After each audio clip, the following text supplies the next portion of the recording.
Let's see. Let's get the feedback going. Fight night. Yo, Jonesy, Rich, Tom Popley. What's up, man? How's the hair doing? How's the flow? What's up, Kyle? Everyone loses. Gonna be a hug fest. All right. Paul versus Woodley. My boy Brian Custer is broadcasting tonight. I'm loving, my first observation is I'm loving the interaction, the worlds colliding of professional broadcasters and YouTube and social media superstars. Yeah, we're seeing like a whole new sort of broadcast tonight on Showtime pay-per-view, and I love it. You got Mauro Ranallo calling the fight, unbelievable. You have Mauro Ranallo, you have Brian Custer as the host, former SNY guy, former colleague. He's now on ESPN. I have a story about Brian Custer I'll share with you. But you got the Barstool guys, you got Dan and Dave Portnoy doing their analysis, their scorebook thing, and their sportsbook thing. And I think that's really cool, man, to see the interaction and the event that it's become. So it's a spectacle, but I'm digging it. Tyron should win unless he throws the fight. I don't know about that, Rich, in Atlanta. I really think that Jake Paul's the favorite for a reason. You know, boxing's a skill that can't be underestimated, you know, and Woodley is a wrestler, a UFC sort of guy who, yeah, he wants to pursue boxing, but I think Jake Paul has an advantage, a size advantage and a boxing advantage. You know, he has a time advantage on some boxing skills that Woodley just doesn't have. Yeah, Yanks and the A's are tied right now, so this is tough. I was watching the Yankee game on my phone, but I wanted to go live because I don't know how long this fight's going to be. So I figured, you know, I'd chime on now and say what's up because we've been off a few days. We had some great behind the velvet ropes from Spot behind the scenes as he showed you how the broadcast works from his house as we dismantle that setup and we head into a new studio this week. And behind the velvet rope, Rich with his dad, as his dad showed off the basement and, you know, where he hangs out. And I love that. I thought that was great. I love Rich's dad. I think he's an entertaining guy. He's a sweet guy. And I love seeing all the things he takes a lot of pride in, you know. So that was cool to see if you missed it. So I figured I'd chime in tonight, talk a little fights, talk about the show a little bit, have a drink with y'all, and say what's up. Don't disrespect Mama Woodley. Well, if you're watching the prelims, Mama Woodley and Mama Paul have a good relationship. You know, they're rooting their sons on, and they seem to be in a good place as parents. But as much as I don't like Jake Paul, I love what he's doing for boxing, man, and I love that he's taking it serious, and I love that he found something that he wants to pursue. I mean, it's amazing what they've done. I really think it's understated, even though we all know, like, look at this. A pay-per-view from a YouTube guy fighting a legitimate fighter in the UFC, a former UFC champ. The fact that he's filling 17,000 people into his home arena, the fact that he's got millions of people tuning into this, the fact that he's decided to take his social media fame and bring it into the ring, he didn't have to do that. It's amazing, man.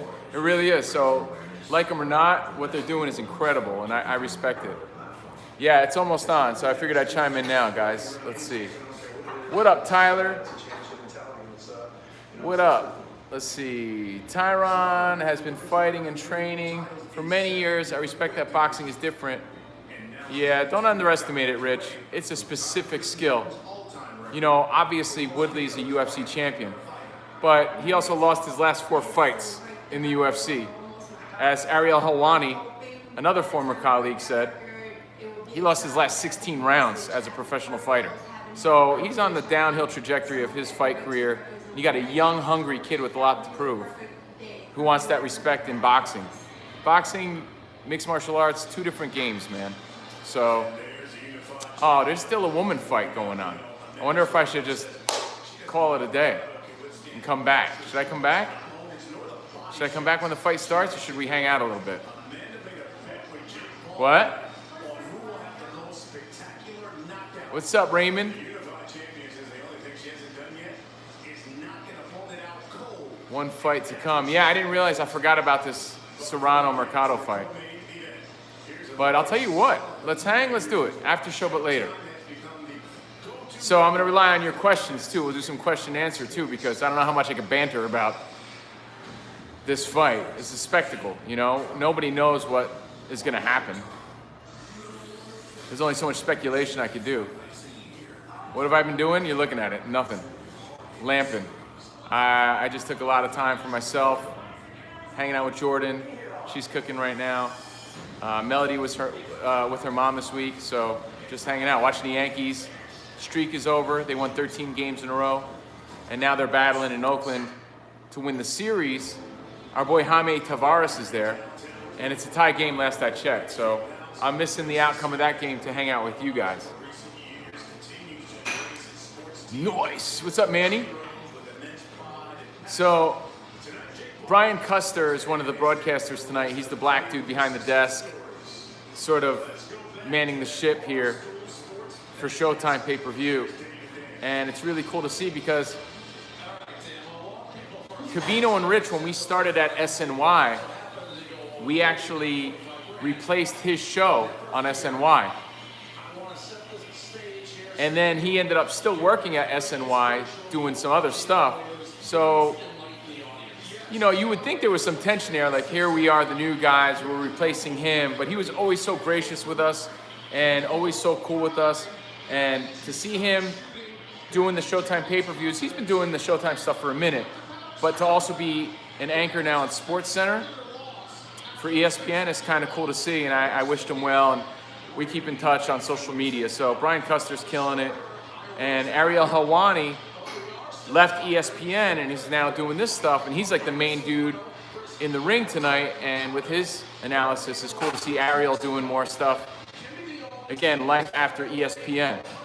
So it's just cool to see these guys we've come up with doing a whole different sort of new broadcast. Even Dave Portnoy, you know, like we were on a channel with Barstool for a long time. You know, we had Dave on our show.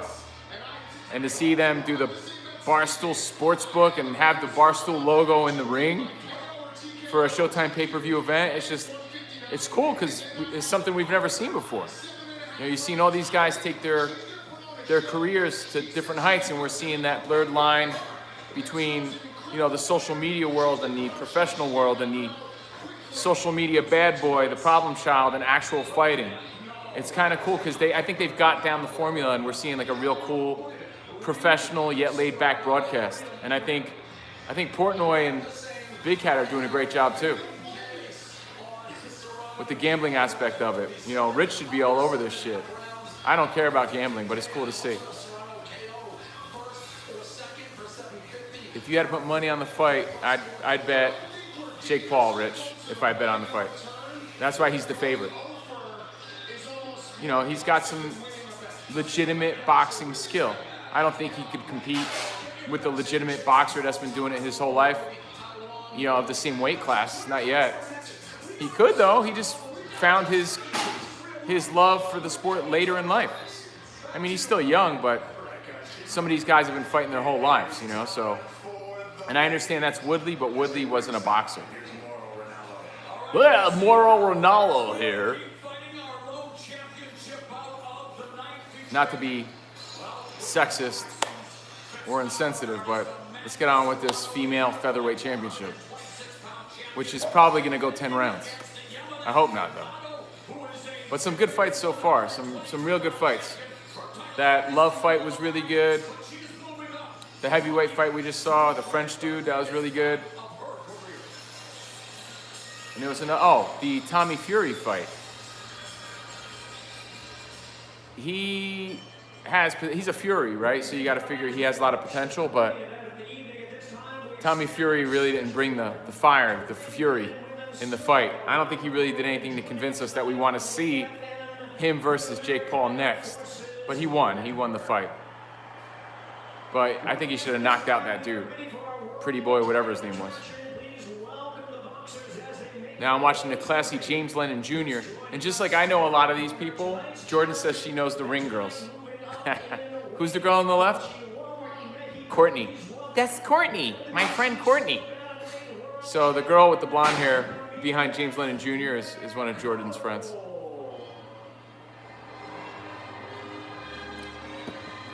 No, I won't invite her over for a sleepover.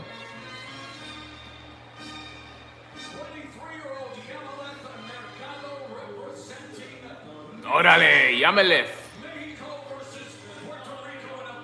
Oh, it's Mexico versus Puerto Rico. Let's see. What's up, Tony?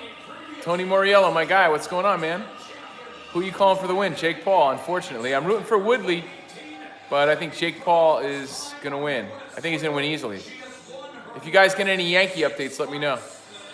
Let's see. Wonder how far Jake could really go if he continues. I think there's a lot of distraction in his life. I think that's the only disadvantage he has. But he's got, legitimate trainers and promoters and an audience and people that care. He can make a lot of money in the sport, and he could make other people a lot of money too. So that's cool. But I'm happy to be here hanging out with you guys, man. I missed you guys. Missed doing the show. I was really bored. Ace had a 2-run homer. Are you serious, for real? That sucks. I was so bored, I cut my hair and I fucked it up. So that's why I'm wearing a hat right now. I messed my hair up bad. It's like ass. I called to get a haircut and they're like, yo, we're short-staffed. They're like, you want to come back on Monday? I'm like, no, I'll do it myself. And then I had like a Britney Spears moment. I just kept going. So that happened. Talked to my parents today. How pissed were you? What, did I fuck my hair up? I'll just be wearing a hat for the next week. It grows back in like a week, so I'm not that mad. But during this time off, I've just been chilling out and, back to the grindstone, whatever that means, tomorrow. That means, no more boozing, get disciplined, get the jawline back. It's jawline season because Rich and I have some cool stuff coming up. And you want to look good and feel good for that.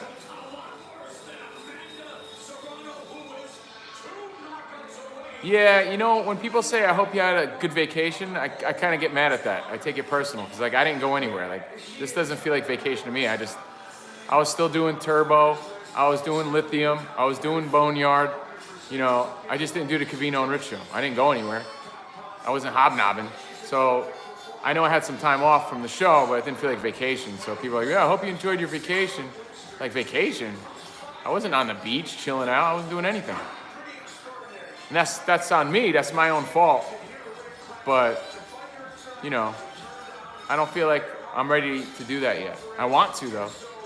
Busy is good. Yeah, I guess. I mean, when I'm doing all that, I'm not that busy. Each show takes me about an hour to do. So it's not as tough as you think. It's just mentally draining. It's not physically draining. So if I do like 3 shows a day, that's only at the tops 3 hours of work, maybe 2.5 hours. But the point is, I didn't go anywhere. I had a nice dinner with Jordan. And I'll tell you about it. I tell you about my adventures tomorrow on the air. We played a game. What was the game we played? Mario what? Mario Party, or she says Mario Party. And I had an epiphany that, what's his name? Waluigi? Waluigi? Is that better? Waluigi has the same mannerisms as Robbie Rotten, or does Robbie Rotten have the same mannerisms as Waluigi? Like your typical cartoon villain. But Mario Party, it was pretty fun. I was really reluctant to do it, but Jordan puts up with so much of my shit, and she deals with so much of the shit I want to do. Like watch the Yankees, Little League World Series, Jake Paul. She just wanted to play that game, and I was like, all right, fine. It was on the Switch, and it's way better than the Wii. It's way better than the Wii version, for sure. And I dominate on the mini games. but I end up losing that game every time. Like, there's no way I'm gonna beat Jordan. She beats me every time. So I can't win, so it's not fun. But I won in the other games in that game. What's that called? Like the other games you play? They're just other mini games. So it was fun. We went out to dinner last night here in LA. Had a nice time. It's just nice to go out, man. That's all I need. I don't really even need vacation. I need to see my family. But, you know, it's just nice to go out. We went out to dinner, came back and played Mario Kart. I say Mario because I had an Uncle Mario. I'm from New Jersey, obviously, and we say Mario. It's my Uncle Mario. Mario and Mario Lopez, and Mario and Luigi. But Super Mario Brothers to me. So that was it. I didn't take a vacation. I just, you know, Rich took a vacation. That dude was on a tour. He was on a world tour of catching up with, I think he hung out with his like principal from high school. He saw everybody. That dude definitely caught something along the way. I'm wearing a mask on Tuesday's show. What's up, Marcos? Marcos Benitez. What's up, Gabriel? Mario Party is a great game. You know, man, that's not my vibe. But I'm not gonna lie, I started to have fun playing. Like, I'll play again later if you want, Jordan. Yeah, I'll play again. It's all right, because I'm saying it on camera. I'm not a board game guy. I'm just a boring guy. But I had fun doing it. Yeah, Raymond, I got no skills in that game at all, bro. I lose every time. Nah, man, you're a consummate professional. You know what, Lisa? I like to think that too, but the staycation is not where it's at. I feel like the pandemic put me in a rut, you know, where I'm like content, doing nothing, and I gotta get out of that shit. Like, I don't like it. It's bringing me down. It kills my vibe. I'm not feeling that shit. Like, I wanna do things. I wanna go away, and I just couldn't do that during this time off. This was Rich's time off. You know, I could have took a last minute trip somewhere, but it just isn't worth it. Like, you know, it's just not 100% for me right now. I'll go visit my family next month, hopefully. But I have more obstacles and more things to figure out. Like, you know, I'd be on the same page with my ex and shit like that. So it's a pain in my ass. But getting in that rut, I think, is a real problem. You know, I think we all have become a little content, which is not a good thing, of staying home. And, you know, we all want to go out and we want to do these things, but it's just we're so used to staying home. It's so easy to stay home. And what? Yeah, well, Jordan's saying it's just people in California, and she's right, you know? She's right. But, you know, there's a middle ground that I got to start living that more. And I will. Because I don't want to be content doing that. I feel like I'm missing out on a lot. But we do got some good news coming up, which is cool. All right. Is it racist to say, Viva Mexico, let's go? Let's effing go. Hey, can someone explain to me how let's go, which has always been a rally cry, is really like a next level thing in 2021? Have we all been quarantined so long that people are just willing to go anywhere? Let's go. Let's go. Have you noticed let's go is the thing for real? Let's go. Little League World Series. Let's go. Let's go. How did that become the thing? YouTube kids all say let's go? Is that how it started? Kevin, what's up, man? Dildo Baggins. Let's go. Let's go. Like Mike 525. But all these little kids, man, let's effing go, let's go. It's the thing, it's hilarious. And once you pick up on it, you realize that all these kids everybody's saying that shit. I mean, it's nothing new. I've been saying let's go for a long time. What's up, Chris? Let's go. Let's go, Mexico. Is it bad that I want her to beat this Puerto Rican woman? Let's go. Let's go. Let's go. I love when John Boy does the play-by-play overdubs of all these Little League games too. And you see all these little kids and he's like, let's go! What's up? Who's that? Jesse? Jose, what's up, man? Jose from Valencia. What's up, Chris? Let's go. The YouTube kid started this, huh? Is that how it started? I mean, because it's nothing new. Let's go. We've always said that, but it's like now it's the thing. It's like what all the kids are saying. It's like abracadabra. All the kids are saying it. Abracadabra. Jordan, you know all the kids are saying that? Abracadabra. Name the movie. Name that movie. Come on, Mexico. What's up, Rudy? Like Big Rudy? Like Yokozuna Rudy? What's up, Mike? Yo, Crystal, what's up? What's going on? I can't wait to get my slides. Gabriel, what's up, man? Let's do this. Let's do this. Nah, that's old school, man. Let's go now. Que pasa, Jimmy? What's up, Jimmy? What's up, Mike? What's up, Rudy? Appreciate all your support, Rudy, always. Greg Kelly. Rudy, you hit me up on Twitter. Twitter's what I use the least as far as interaction, but I see your comments, and I appreciate them. I use Twitter mostly for like what's trending and what's in the news and reading about, I don't know, what's going on in Afghanistan or now here, because now we got to figure out what to do with all these Afghanis, right? My sister's telling me about it all the time, giving me updates, because he works in the Air Force, so he's involved now in transporting them and bringing them wherever they got to be, and it's a crazy story. UFC squad represented, what's up?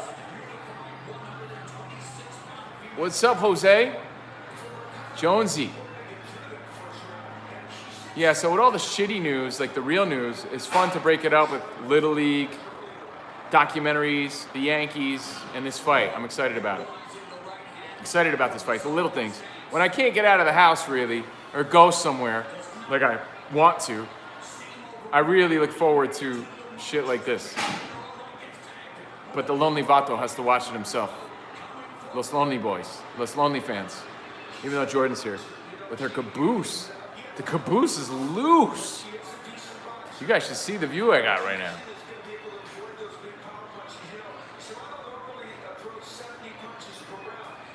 Anyway.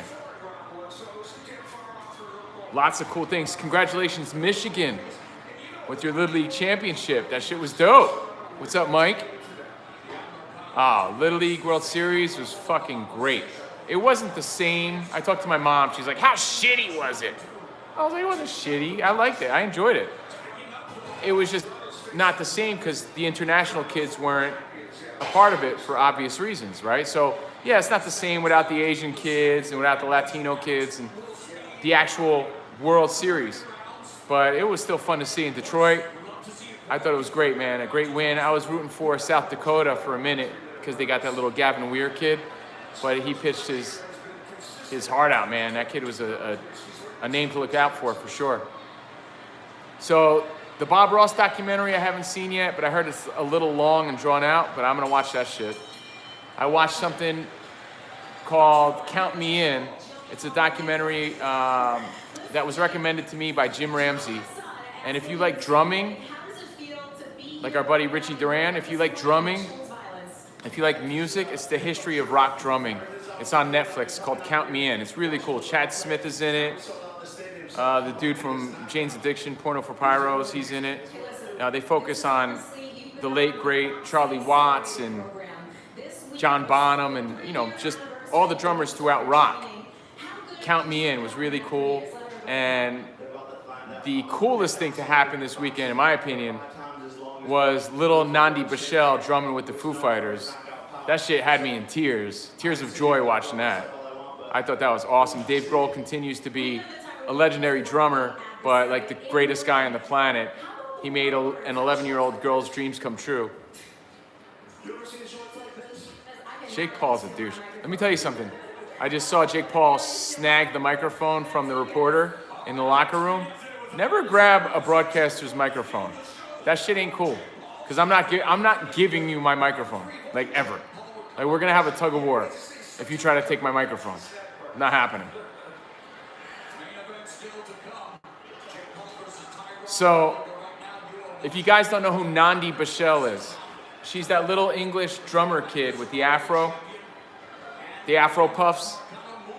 And she's super talented. She has such a great spirit, almost like she's reincarnated. She was drum battling Dave Grohl all throughout the pandemic, and she was calling him out, and they were doing drum battles.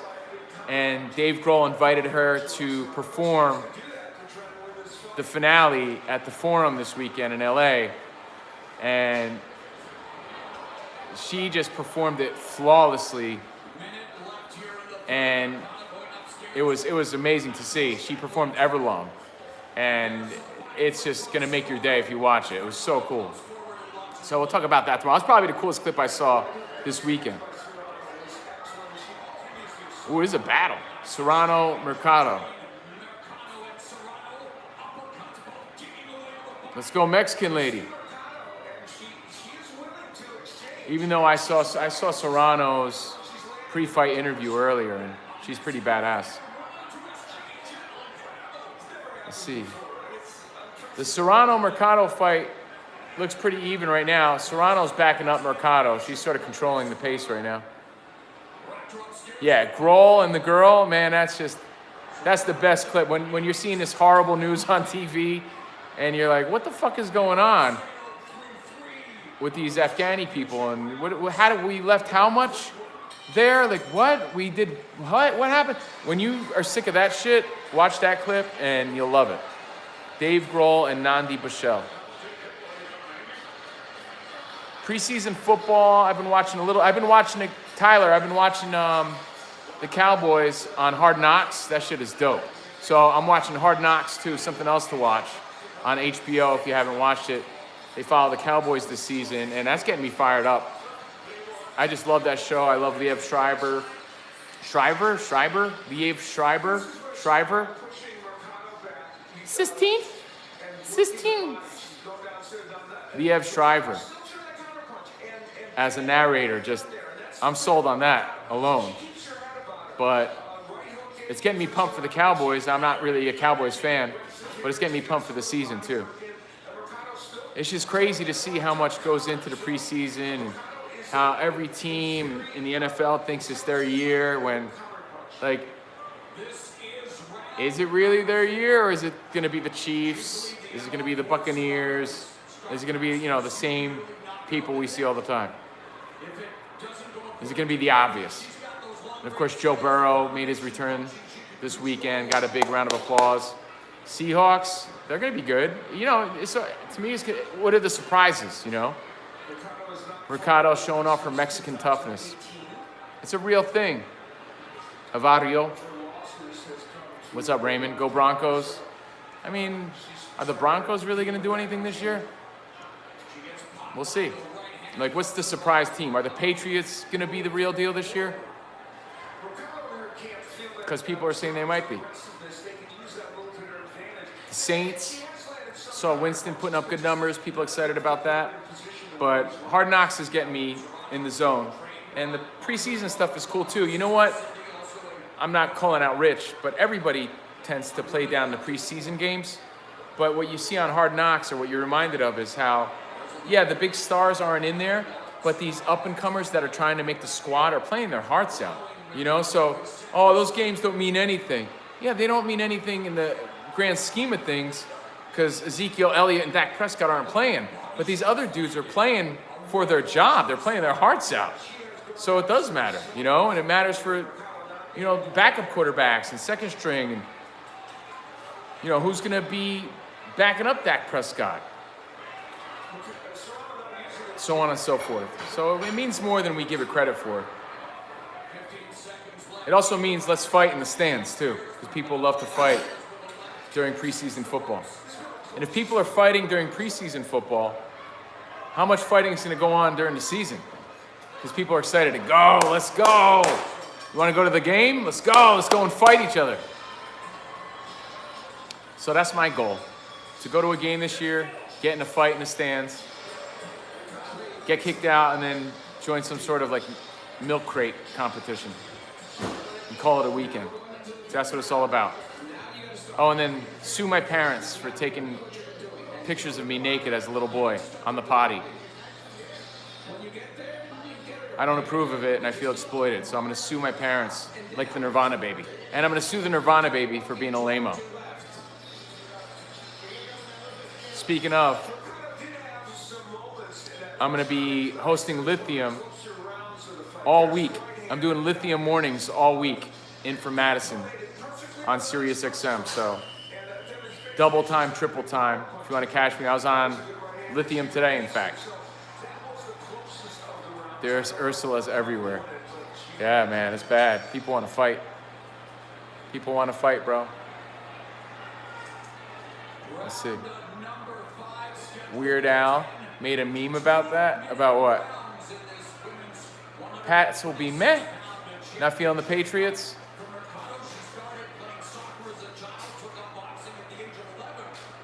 Yeah, we got to find good news to talk about, man. I agree, Lisa. That's what's cool about our show. It's like you gotta acknowledge the shitty news, but we won't focus on it. That drum thing was awesome. Which one? The Nandi Dave Grohl one or the documentary? Microphone is sacred. Yeah, you don't grab. I mean, I've interviewed plenty of people that want to grab. You could grab it if you want. I'm not letting go of it. You're not taking it. Ever. I think I made that mistake once and like never again. Let's go. What's up, Damien? Phenomenon. Bob Ross. What other I feel like I watched something else too that was pretty cool. What? Cruella, man. That shit was dope. I didn't want to watch it. I was trying to get Jordan to watch Rocky with me, right? I'm like, let's watch Rocky. It's a love story. She's like, I don't like love stories. I was like, come on. And then I just gave up. I really didn't care. She actually agreed, but then I was like, now I don't want to watch it. So she agreed to watch Rocky, and then I was like, no, now I don't want to. Because that's how I'm a little bitch like that. So she's like, Cruella's free on Disney Plus if you want to watch that. I said, all right, I like Emma Stone. Now, I don't know shit about 101 Dalmatians. That never appealed to me as a little boy. Didn't give a shit about it. I may have seen it once in my life.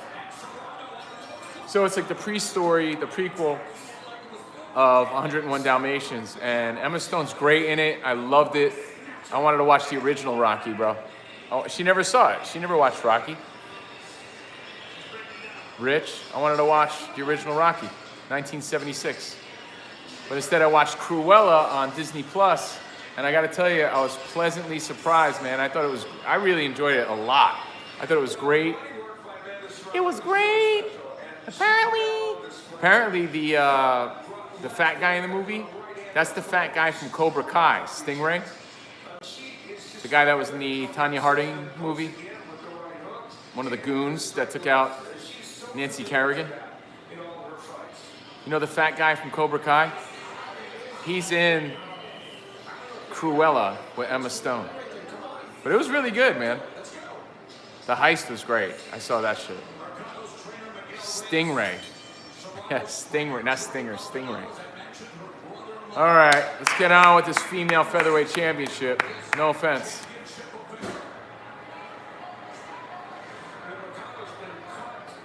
Jordan's not interested. You gotta, look, think about it, guys. She agreed to watch it because she cares about me. That movie's from 1976. Near and dear to us.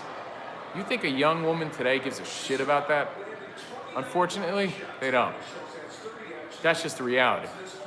If she watched it, could she appreciate it? Yeah, probably. But you think there's any interest there? That shit looks so ancient to her. Like, it looks boring visually. You know what I mean? Like, it's like trying to get like your kid to watch some shit that you like. It's like, they're like, nah, it's not that dope. It's like the special effects suck, Dad. Yeah, no, she'll watch. She agreed, but when you don't grow up with those things, it's not the same. It's like me playing Mario Party. I don't really give a shit. But I like the new one. I didn't like the Wii one that much. But the new one's cool. I don't like the Waluigi guy though. He's a little bitch. Waluigi.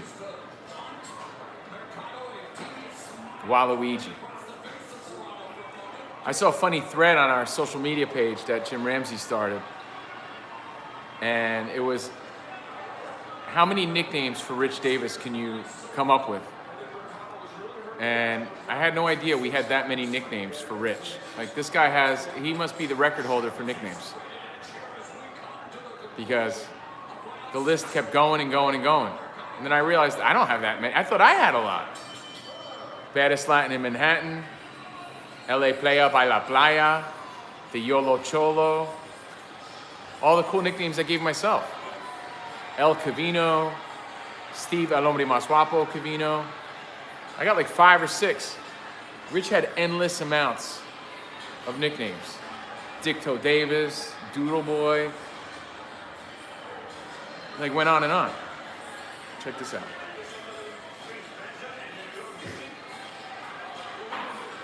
See that shit? Keeping it real.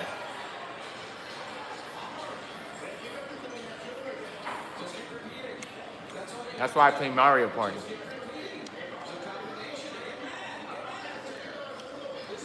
All right, do it for Mexico. Let's go. Let's go.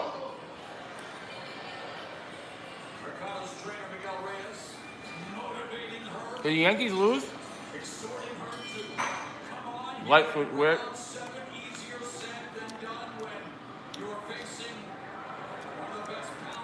I hope I'm not boring you guys. Future guys, welcome to my Behind the Velvet Rope. This is just me chilling. Wanted to say what's up. I missed you guys. 3-1 A's. Fuck. Over? Game over?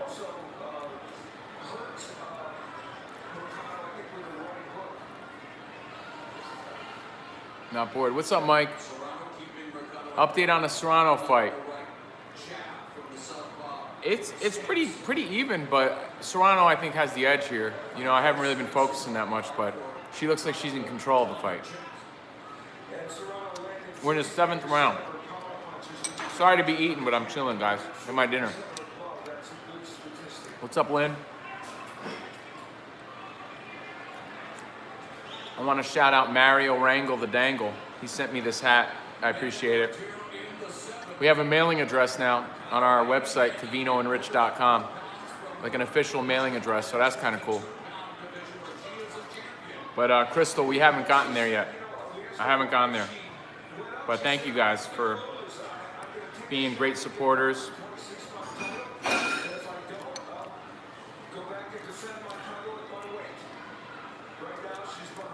I got a sneak peek of our studio. Spot was handling that today.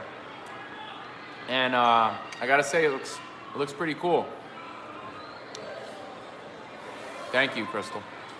The new studio, looks like we made the right moves. We put a little extra into it because we got to separate ourselves as not just another podcast, you know, like we're a legitimate show, we're legitimate broadcasters now doing a podcast, but we're next level. We're not doing it in our mom's basement. We're not doing it, you know, in front of a green screen, which, no offense, that's still a cool angle, but we're a legitimate show. We got to present like a legitimate show, and it looks kind of cool so far, so I'm excited about that, and I think we'll be heading in this week. But Spot sent us the pics, and it's looking good so far.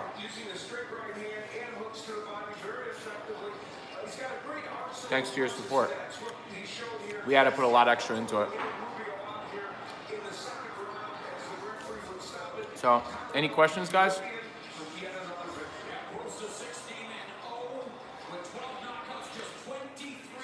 You sprayed with arrogance. I'm gonna bring the Tommy Fury. Because don't think I see all these people on TV and I don't say to myself, why aren't we doing this shit? You know? Rich and I are better than a lot of these guys. They're just as good. So I think once we get in the studio, we'll be welcoming guests and we'll get in more of a zone. Got to bring the fire, man. Can't just be dilly-dallying all the time.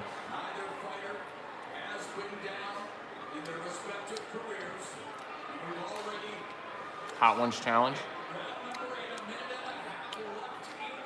I want to do some kick some ass challenge.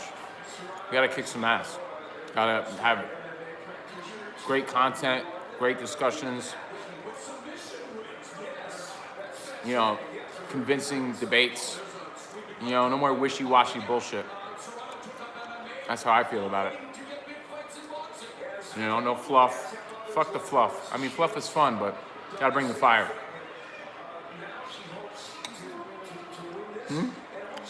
This is good. It's like ginger chicken.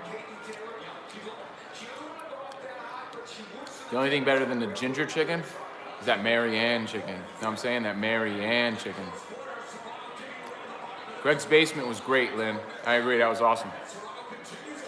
Rich's dad takes so much pride in his things. It's nice.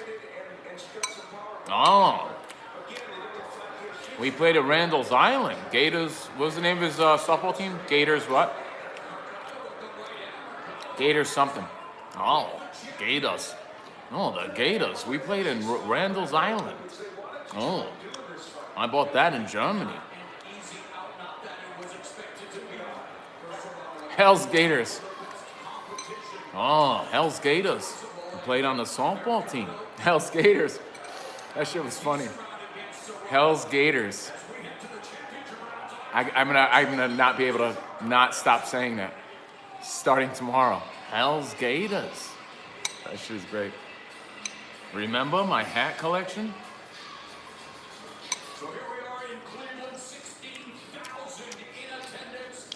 I noticed that Greg wasn't very gentle with his belongings, though.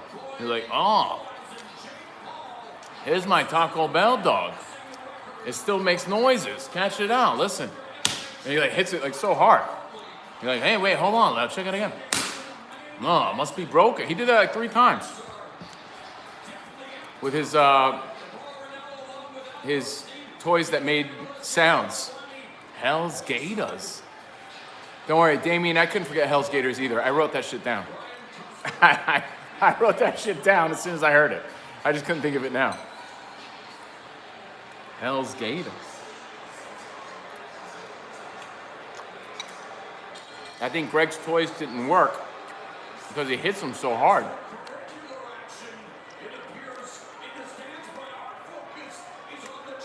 All right, round 9 of 10. Championship rounds, Mercado Serrano.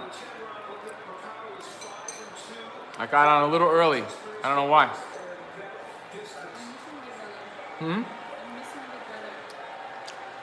You watch Big Brother in there.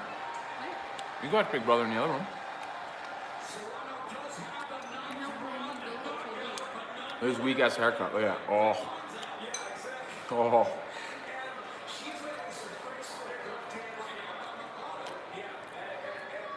Any other questions, guys? Greg's gonna get canceled if he keeps beating those toys on live stream.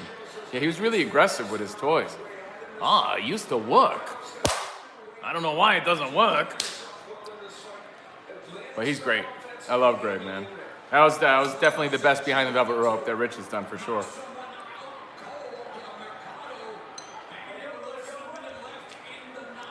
And bumper pool? I don't think I've ever played bumper pool.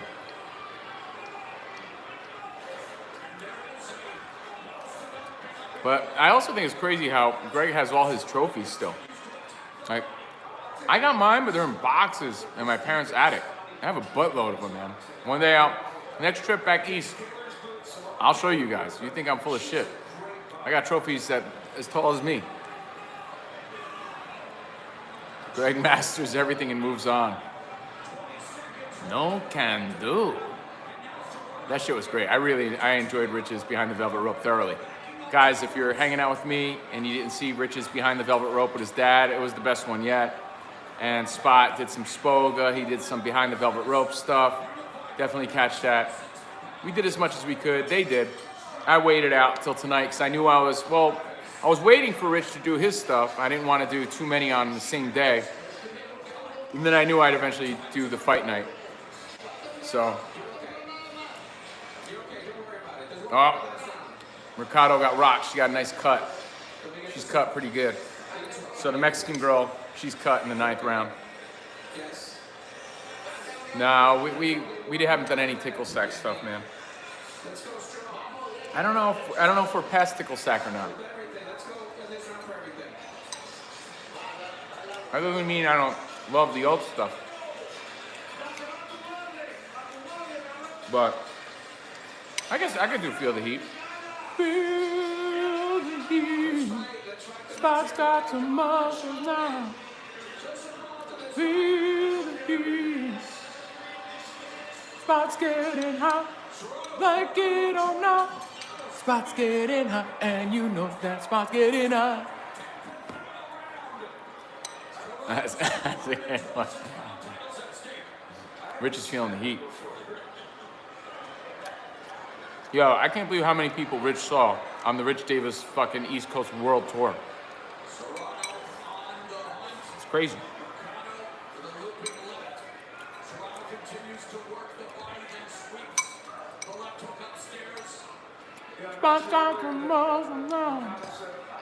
I'm sorry to be eating, guys, but it's my dinner time.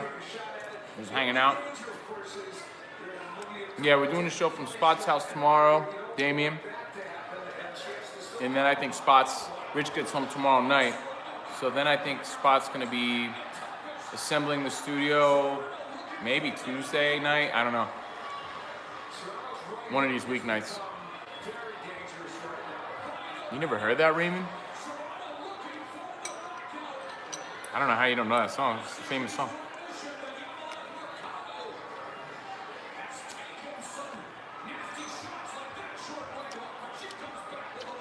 Mercado's going to lose the decision. Serrano, the Puerto Rican lady, is going to win. What's up, Lim? Jordan, this was great.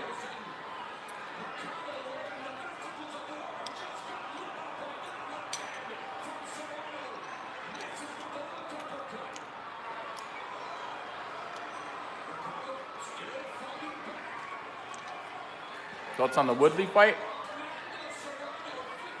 Well, I've already been talking about it, but what's up, EJ Reed? Studio should be ready this week. We also have some cool announcements to make. Some good stuff coming up for us, which is great. What's up, Gabriel? The Woodley fight, the way I see it now, could be totally wrong. I said this before, Jake Paul is younger. He's got a lot to prove. He's got boxing skills. And I don't think they should be underestimated. And I think he's going to win. What's up, Chris? And let's not forget, Woodley doesn't have boxing skills. He was a great UFC champion, but lost his last 4 fights, lost his last 16 rounds, and doesn't have the same amount of boxing skill that Jake Paul has, or the size. I don't think he's gonna win. I'm rooting for Woodley, but I don't think he's gonna win. Hey, anybody get their merch yet? I know it went out this week. Nobody got it yet? The merchandise? If you watch Woodley in the UFC, he has good hands when he throws. That doesn't mean he's a good boxer, Raymond. That doesn't mean he can box. I know he wants to box. Like, he could box. It's like relative proximity. He has good hands for guys in the UFC. But he's not a boxer, you know? And then that Tommy Fury fight, Tommy Fury, they were saying that he should stick to modeling.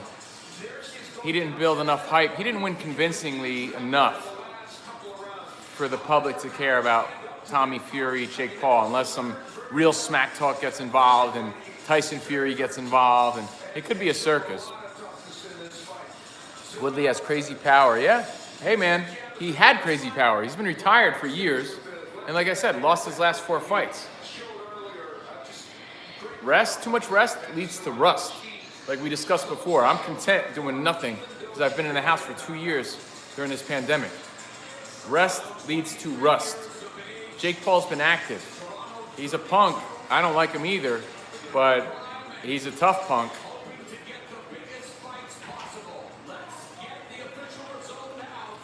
I hope he loses. I don't care. I'm just telling you what I think. I don't like Jake Paul. Fuck that puto. However, Logan Paul, we had him on our TV show, and he couldn't have been nicer. He was like a super nice guy. You know, these kids have a lot of charisma. That's why they're doing what they do. Logan Paul was kind enough to be on our show, but also he left, a message for my daughter and was super kind about it. We had a nice time, nice interview. Super nice guy. So, a lot of it I'm sure is for show. Serrano won, Puerto Rican fighter won, Amanda Serrano. Shouting out the future people that might be checking this out. I can't imagine why the hell you would do that, but I appreciate it. Appreciate you guys caring about spot making candles and, me sitting here on my couch watching a fight. It means a lot. I can't imagine why you would care, but I'm glad that you do, and it means a lot. So future people, thank you too. Leave a comment on our Patreon. And thanks for hanging out with me, man. Because I'm a lonely vato. Logan got booed out of the WWE ring. He's a nice guy. I mean, people hate him because they hate on him. What's up, DJF? What's up, Damien? Shout out the after show, but later. El Kukui and Daniel Javier Feats do a great job. If you guys don't catch their show, catch it. Subscribe to the after show, but later. And even if you subscribe to our Patreon, which you do, clearly, remember to subscribe to our podcast, which is no longer our best of the week. It's just our free Twitch Friday. But please subscribe, because the more people that subscribe, the better. Later. Wash your butt. Logan lost 2 fights, right? Hype isn't gone. Well, Logan Paul, yeah, he lost 2. He lost to Floyd he lost to the greatest fighter of all time. But Logan Paul said he's not done. Said he's going to get back in the ring. I'm just saying he was a likable guy. And I think I'm a pretty good gauge of that, Ariel Helwani doing a great job tonight. Props to him. I'll give props. I'll reach out to Ariel, tell him he did a great job. I reached out to Brian Custer, said he did a great job. I reached out to Mario Lopez today, and he responded. Because he was posting videos of his son, and his son is such a little badass. Mario Lopez's son. He won a wrestling championship this weekend, and I watched the videos, and they were fantastic. His kid he's like a great little kid.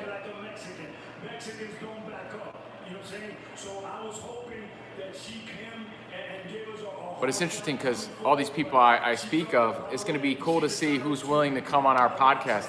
The real test, guys, is about to come. As we get into our new studio, it's going to be interesting to see who's willing to be a guest on our show after we provided a platform for all these years for people to come and promote on. Now that we have our own podcast, are they willing to come on and give back a little bit for us? And then also extend the offer, extend the invitation for us to be on their podcasts and vice versa. That's going to be interesting to see. We haven't pushed that or pursued it yet because, again, we haven't been in studio. So it's going to be really, really, really interesting to see how genuine people are. Because for years we were the place for other people to promote their podcasts and their comedy specials and their new TV shows and their movies and their books. So when we want to promote our podcast, will they be willing to reciprocate? That's going to be a true test that I'm curious to see the answer to. Henry Winkler? That's a good one, Eric. We'll see. I saw Henry Winkler on that John Ritter special that I was talking about. Cryptocurrency. You act like I never heard of it. Mike Tyson, that would be great. I would love Mike Tyson. But again, is he willing to come on? Will he invite Rich and I on his podcast? It's kind of tough because Rich and I we're just radio guys, you know? I don't want to say just radio guys, but like, we're not comedians. We're not actors, and we're not in the fight world like that. We're not ex-fighters. So it's like, do they want us to be on their podcast? I understand if they don't, but we'll see what happens. What's up, Jimmy? What's that like? Mark Paul, Maria Menounos, for sure, Chris. You know, Spot's gonna, well, we'll all have to reach out, but Spot's definitely gonna have to use his connections too as the producer to see what he can line up, you know? I'll do your podcast? All right, let's do it. Smoke weed and go on Mike Tyson's podcast? You mean like all the comedians and former fighters he has on? I'm neither of those things. That's the thing. Like, Rich and I are in a very peculiar space right now. We're not comedians. Comedians are in their own bubble, in their own little clique. You know, we're radio dudes that used to welcome comedians to our show. Like, it's a weird space. It's not the same.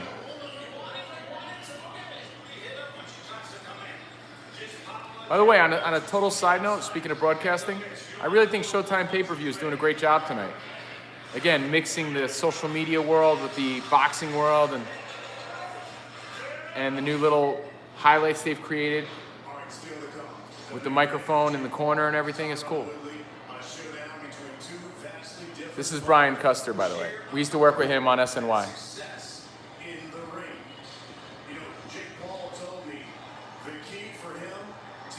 Jake Paul getting ready. Looking good.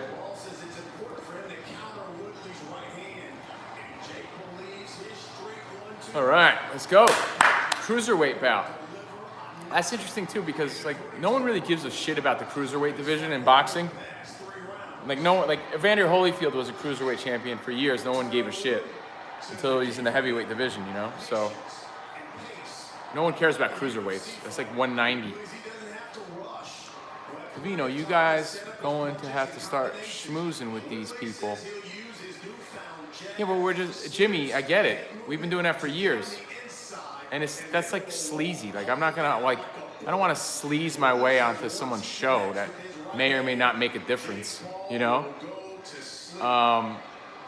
It's just a matter of they stay in their bubble, you know, like, and we'll see. I don't know. You know, you really just don't know. It's hard to gauge.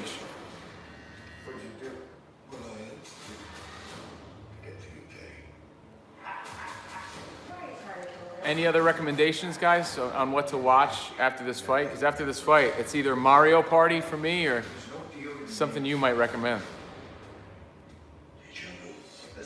And by the way, you know, guests for us, I don't think it's going to make or break what we do.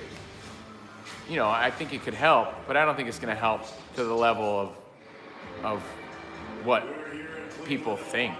You know, like, I just don't. Our show has never been celebrity driven. Ted Lasso, yeah. Everybody loves it. I haven't heard one bad criticism on Ted Lasso. Like, not one. Everybody loves that.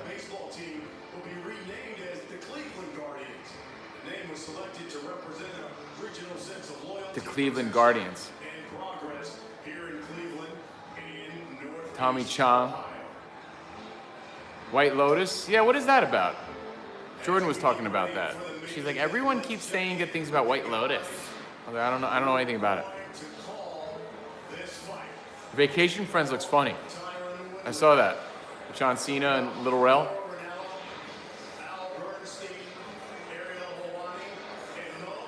Yeah, our interviews are fun. All right, here we go. 16,000 people here. Mauro Ranallo, Al Bernstein, Ariel Helwani, Custer. They got a good crew of broadcasters tonight. This is Mauro Ronaldo, guys.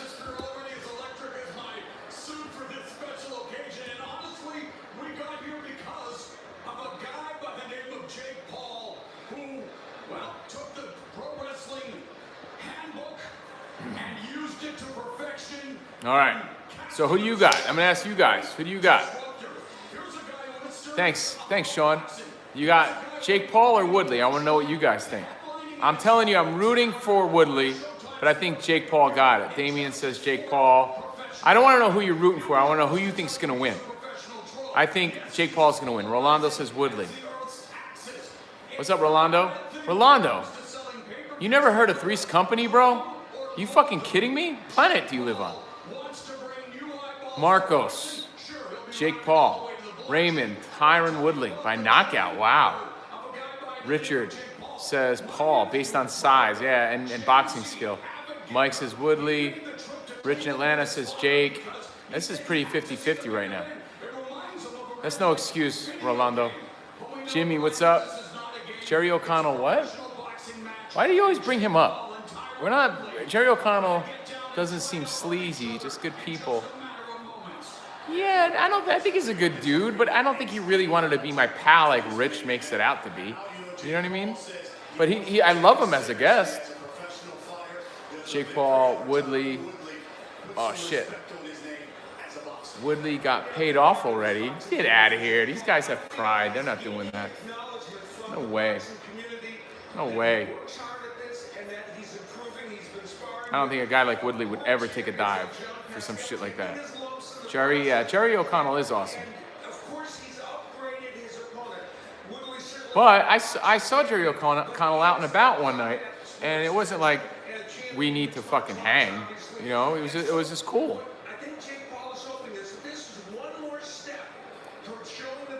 I think Woodley. Jimmy in Texas says Woodley in the first 4 rounds. After that, Logan.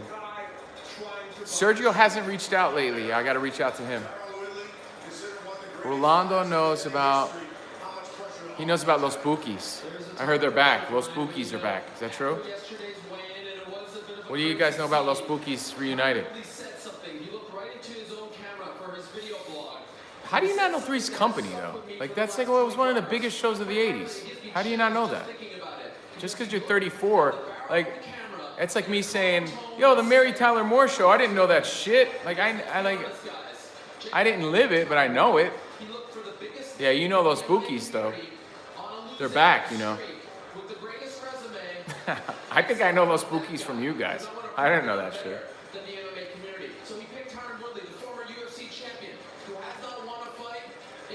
Those Bookies had Jerry Curl, man. I'm 33, dog. Three's Company was all over. Yeah, like, I don't know how that's an excuse. Like, did you not have a TV? I heard so many people, when we talked about Jack Tripper, John Ritter, and that Three's Company special, so many people, I remember Rolando, I remember this shit. Forrest Gump remembers shit like that. So many people were like, I never heard of Three's Company. Like, never heard of Three's Company. Never heard of John Ritter? The fuck? How you never hear of ever?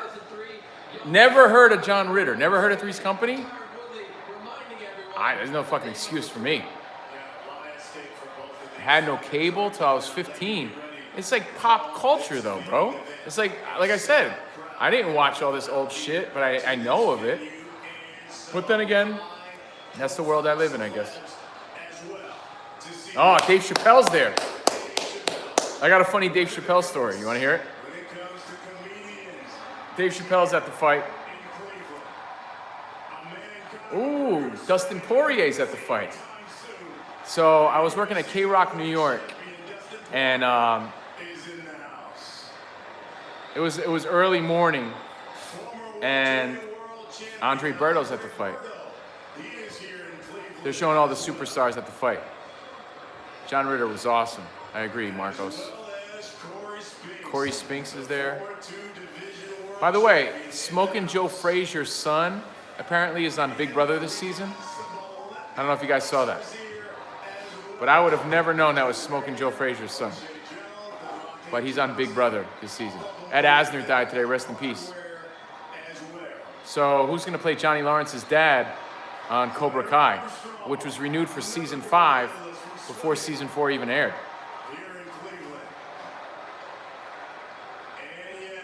Boom Boom Mancini. They're showing all the stars, guys. Should be at this fight. I should be there. This is grandson? This is grandson, Jordan.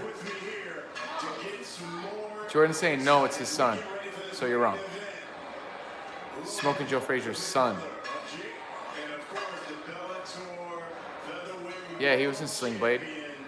So I was working at K-Rock, New York, and it was early morning. So early, I guess, that the receptionist wasn't there. So she wasn't at the front office. It was CBS Radio. So I worked for CBS Radio, home of Howard Stern.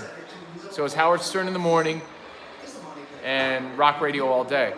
But I was there and there was no receptionist, and someone was at the door. Someone was at the main door by the elevators in the lobby. So somehow I got a phone call, like, it was probably from the Stern crew. Someone from the Stern crew or somebody called me up. They're like, hey, Covino, can you get the door? Because it's early and there's no one here. Someone's at the door. Can you see whoever's at the door? So I go to the door, and it's Dave Chappelle. But Howard Stern wasn't on. He was off that day. So Howard Stern's off, he's not even on the air. And Dave Chappelle's in the lobby. And Dave Chappelle was a young comic at the time. But I knew who he was because I would watch like Def Comedy Jam, and I just knew Dave Chappelle, but he wasn't like a household name. And I was like, I gave him a bro hug. I'm like, what's up, man? Dave Chappelle, what's going on? He's like, hey, he was all skinny and shit. He's like, hey, I'm here to see Howard. He says, I'm here to see Howard. And I'm like, yo, bro. I was like, yo, Howard's off today, man. He's like, oh, word, for real? I was like, yeah, he's not even here right now. He's like, oh. He's like, okay, well, I was stopping by. He goes, let's pretend this never happened. So Dave Chappelle goes, let's pretend this never happened. I was like, you got it. And all these years later, I tell you the story. He turned around, got in the elevators. I said goodbye to Dave Chappelle. Summer's off. Yeah, funny, he was off back then. And he's still off right now. I think he's been off since then until now. But Dave Chappelle showed up to K-Rock, New York on Howard's off day, hoping to stop by the show. And all he got was me. And I had to tell him to peace out. And I was like, yeah, well, I'm a big fan though, man. Have a good one. Later. Let's pretend this never happened. You got it, bro. That was like a million years ago. So check this out. Look at Barstool. Barstool's part of this event.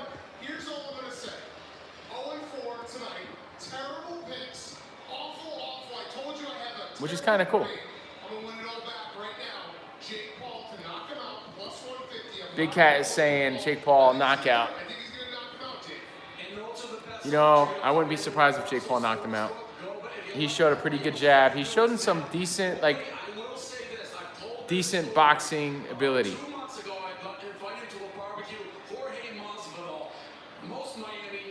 Let's go. Let's go. I've been doing this for an hour and 8 minutes. This must be the most boring shit, but yet people are still tuned in, so thank you. Shout out to Stillhouse. And Mario Wrangle the Dangle. Sipping on some Dave Portnoy High Noon grapefruit. I like sipping on shit I don't like that much because if I was drinking the tasty kind, the watermelon, I would have been finished by now. So grapefruit, not my vibe. So I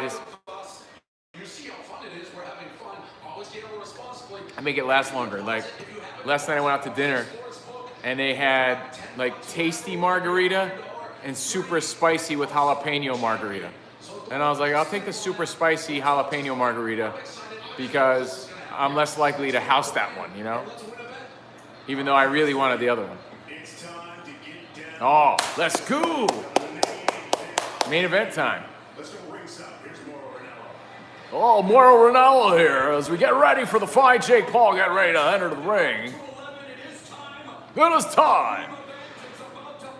It's about to pop. 8 rounds, Jake Paul and Tyron Woodley. Ah. I should go and just impersonate Mauro Ronaldo. All right, guys, it's popping here tonight. That's Jordan's friend on the right. The classy James Lennon Jr. That's Courtney. That is high. Let's go. Oh yeah, VIP in full effect. Net is high, net is far, net is gone. Oh man, Jake Paul. I like what he's doing for boxing, man.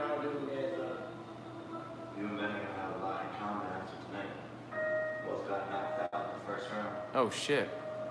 Jake Paul is saying that, he's saying to Tyron Woodley that he's going to knock him out in the first round.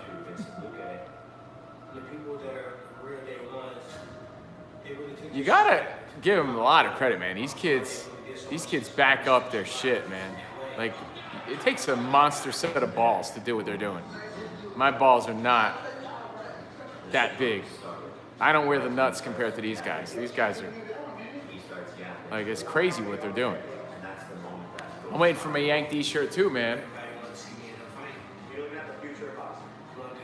I want my Yank D shirt. But you guys should be getting your merchandise soon, man. I appreciate it. Shop.covinoandrich.com. Merchandise available at covinoandrich.com. I think I want to get the Hog Off t-shirt. I want to get my dad's Big Steve's Turtle Museum. That's like a cool generic shirt. I like it. And I think I want to get a hat and like a pint glass. For now, that's what I want. Maybe a hoodie. I want a zip-up, though. I like zip-ups. So I'm waiting for those. Woodley didn't get knocked out in the MMA. I don't think he's going to get knocked out with boxing gloves on. I mean, he lost, what, 7 fights? 19-7? Something like that? So if you guys don't know, right? Tyron Woodley, former UFC champion, I think welterweight. And I think he was 19-7. Not a real knockout threat, but competitive. Some people say one of the best. Ariel Helwani says Woodley's on his Mount Rushmore of welterweight champions in the UFC. But he lost his last 4 fights. Out of retirement to fight Jake Paul, who's 3-0 with 3 knockouts as a professional. Jake Paul, obviously you guys know, is a former YouTube star turned professional boxer. Here's Woodley making his entrance.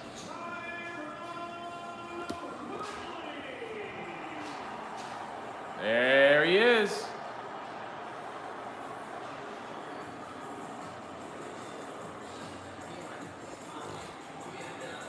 Say hi, Jordan. Say hi.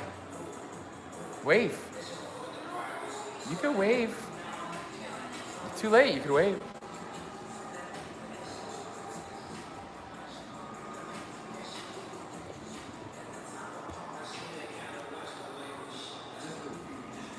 All right.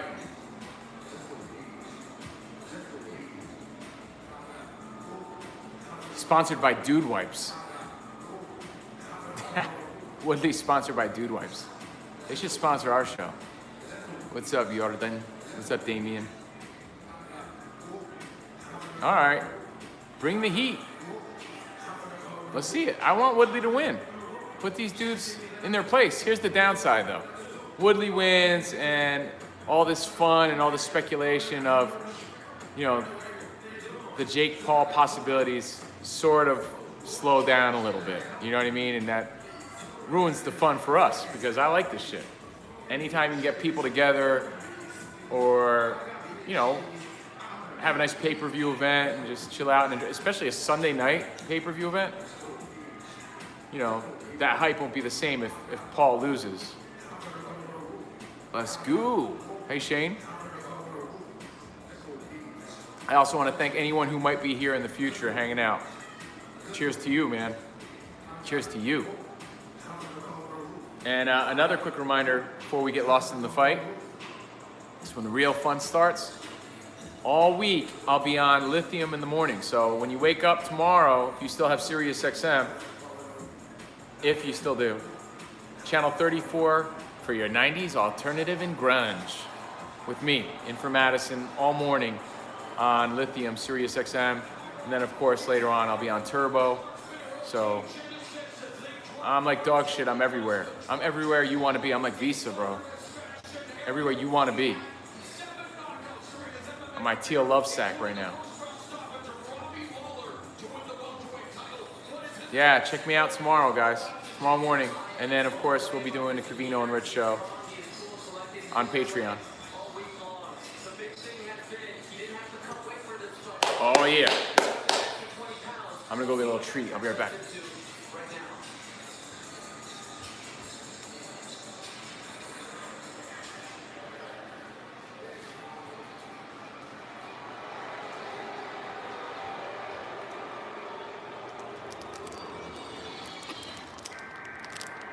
It's like a little keto chocolate treat. Oh, here comes Jake Paul. Ready?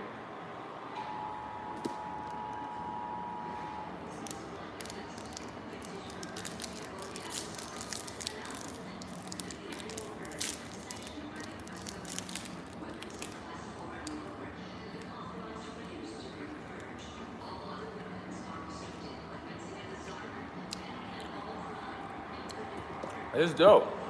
It's an event, man.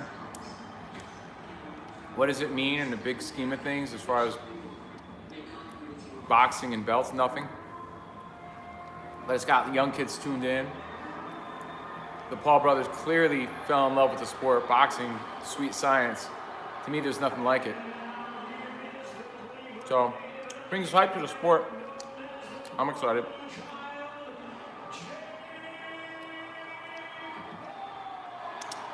Let's go. Let's up and go.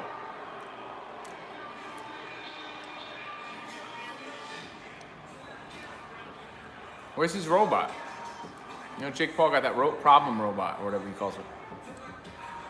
I like Pete Davidson interviews. Last time, much more. Pete Davidson. Oh, when he was on the show?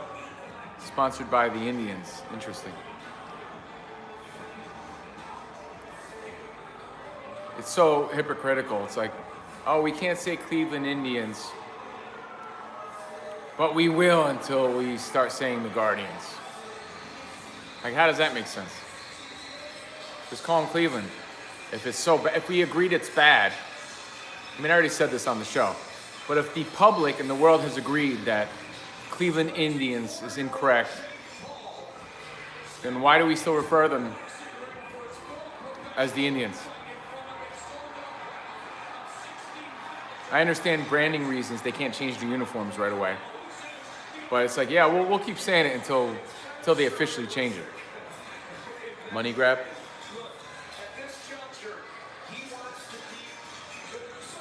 Oh yeah, here we go. Maybe it's good that I started early, guys, because it might not go that long, right? 100%. I'm gonna buy a Cleveland Indians jersey before they turn into the Guardians. I love to racism, bro. People love to racism. All these like righteous broadcasters and people trying to be on the right side of history, they're really leaning into the Indian thing still. But I thought we agreed that it's, you know, it's not okay. That's why they're changing the name. If it were me, I would just say Cleveland, just to play it safe. Not that I care, just to be consistent, I should say. No consistency on any of this shit at all.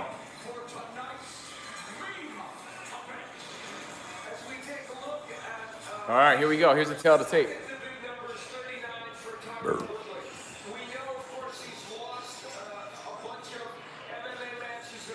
Jake Paul's 24, Woodley's 39. Jake Paul has the height advantage, the weight advantage. The reach is the same, 74.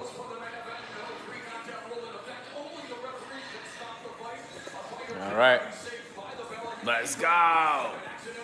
Let's go, let's go. Every time I say, how would you feel if the Browns were Cleveland Blackskins? Oh, I don't.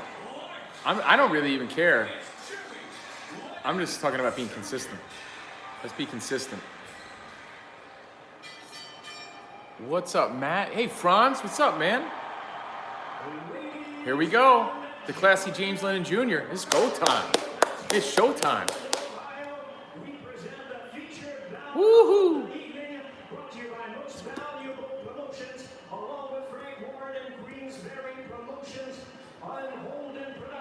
I'll show you the stare down in a few minutes, okay? That's the fun part. You can see Jake Paul's significantly taller than Woodley, but again, props to the broadcast. I think Showtime pay-per-view is doing a great job. It was $59.99. The Pacquiao fight last week was $75. So $59 doesn't seem that bad after paying $75 for that. Yeah, Jimmy, he was significantly taller.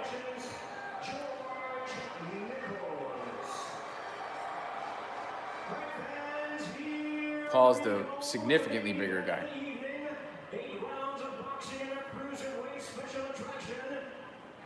James Lennon Jr. looking extra classy right now. By the way, Rich called me up out of the blue and he asked me a trivia question. Hold on, it's showtime. All right. Rich asked me, he was hanging out with somebody. Who wasn't Rich hanging out with is the question in the past few days. He said, can you name Apollo Creed's nicknames? Can you name more than one of Apollo Creed's nicknames? And I'm like, yeah. But all I could name was one. All I got was one. So trivia question to you guys. Can anyone name more than one of Apollo Creed's nicknames from Rocky? Can anyone name more than one? Franz, you probably know one, right? I knew one. I was like, I named the first one right away. I got nothing. I'm a dope. I mean, I knew one immediately. But then I realized I couldn't name more than one. So high five to anybody that can name more than one.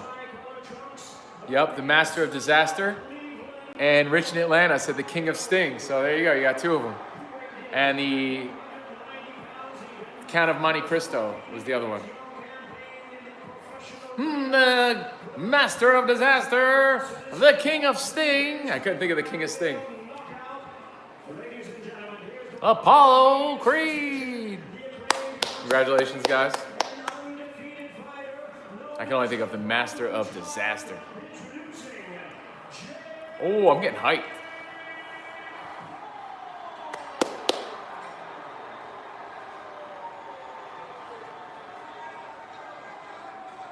Oh boy. They're showing Pam Paul, Jake and Logan's mom. She's all pumped.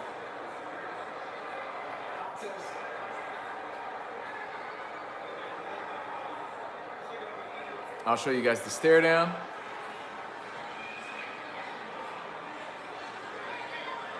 Like Glass Joe, you mean, Chris?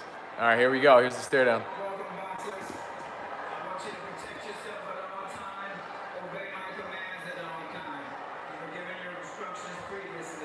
Woodley not even looking. Well, Jake Paul won the stare down. Kid's got nuts. Oh, let's go. I'll give you my play-by-play. Who cares what Mauro Ronaldo thinks? Even though, props to him, he's cool. Woo! Here we go. Everybody's on their feet. This feels big, guys. It feels big. The crowd is going wild. The crowd's electric, see? I can do this shit. Ooh, Woodley looks good, man. He's got an interesting style. Woodley's got a really, you'll see on the highlights later. He's coming in low. He's backing up Jake Paul, but Jake Paul looks composed, which is awesome because he's not sloppy and coming in bum rushing. You know, he's composed. He's disciplined. Jake Paul has a digital belt, a scrolling, what do you call that? He has a scrolling belt. I'll show you. Look.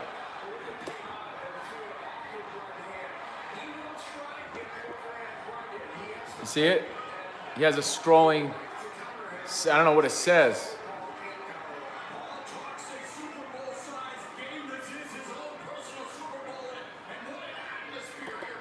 All right, let's go, let's go. So far, nothing. So far, they're feeling each other out.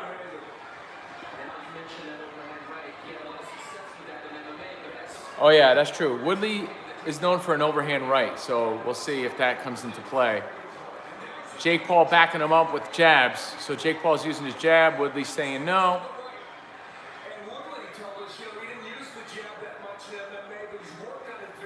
Woodley obviously didn't use a jab in mixed martial arts, so it can't be as good as Jake Paul's, I would imagine. Haven't seen one yet, but he does have a nice right, for sure. And Jake Paul hasn't felt power like this, I would imagine, yet. So we'll see what happens. Can Jake Paul take a punch? He just threw a nice combination. Jake Paul just threw a nice combination, but it didn't hurt Woodley, but it looked good. 1 minute left in the first round. Looks like a good fight so far, because Woodley looks really composed too. He doesn't look like an idiot like Ben Askren, you know? He looks like he's there to win. It's just when they start letting their hands go, that's when we're gonna see. All right, Woodley threw a few body shots.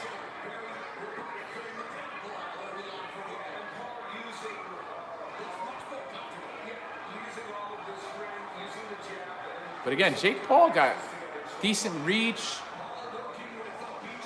The thing is, does he have a chin? Nobody knows that. You can't teach somebody to have a good chin. Either they do or they don't, right? So can he take the power punch of a Woodley or anyone his size?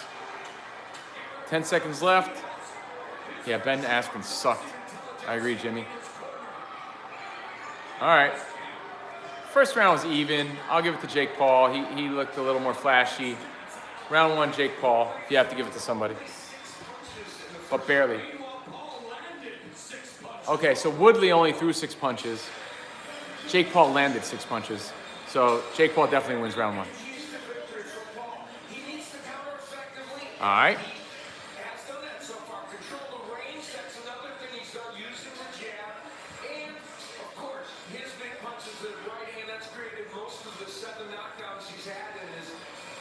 Mauro Ranallo in the pre-fight was like, just to give you perspective, my little nephew, he's a gamer and wanted to be at this event. So there's definitely more of an interest here for boxing because he felt like this was a video game that he had to be a part of. The kids are tuned in, Brian.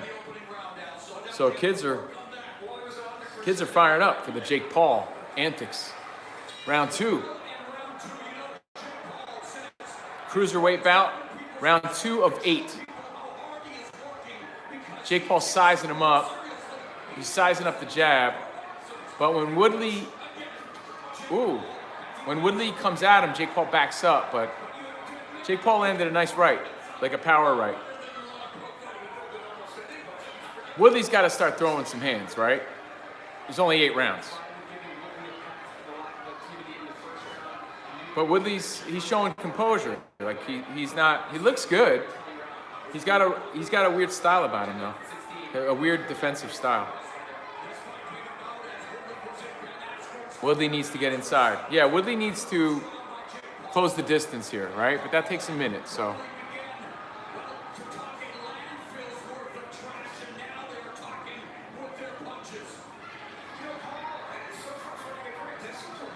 Yeah. Just like I said before, so far a very disciplined fight. Both guys are not looking sloppy, they're taking their time. But again, it gets late early, there's only 8 rounds, so.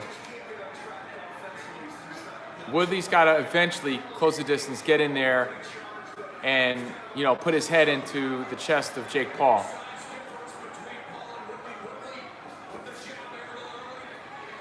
Jake Paul has to use his jab and keep that distance at bay, which he's been doing so far.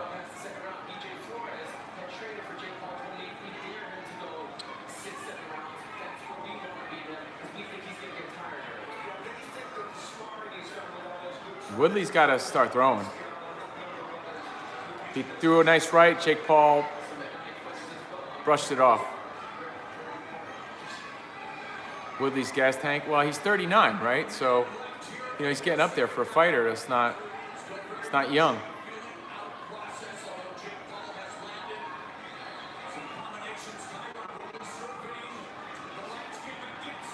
Jake Paul with a nice combination. He went, yeah, he threw a nice body to the face combination. So Jake Paul looking pretty decent and comfortable. Jake Paul looks really comfortable. I don't know how. He's in there with a fucking UFC champion, so props. All right, Woodley's starting to press a little bit.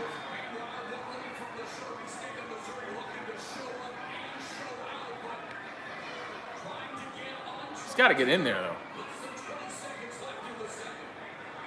Like, he is showing a lot of respect to Jake Paul's power. Like, is he that strong? All right, so closing seconds of round 2. 2 rounds to none. Jake Paul is winning the fight. 2 rounds to zilch. Not like anyone's getting their ass beat, but Woodley hasn't done anything to win those rounds, so Jake Paul's winning. And Jake Paul looks, he's not even sitting down in the corner, so he's showing he's got the conditioning. Which might not be a smart move, right? Rest while you can, but let's see, what am I missing? Snoozer, huh, Kyle?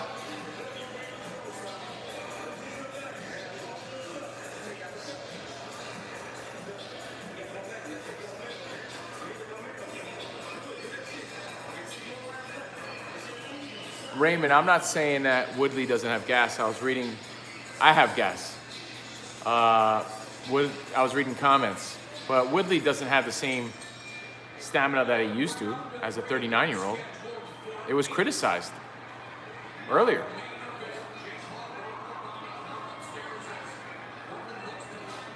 All right, here we go. Here's some action. I'll show you.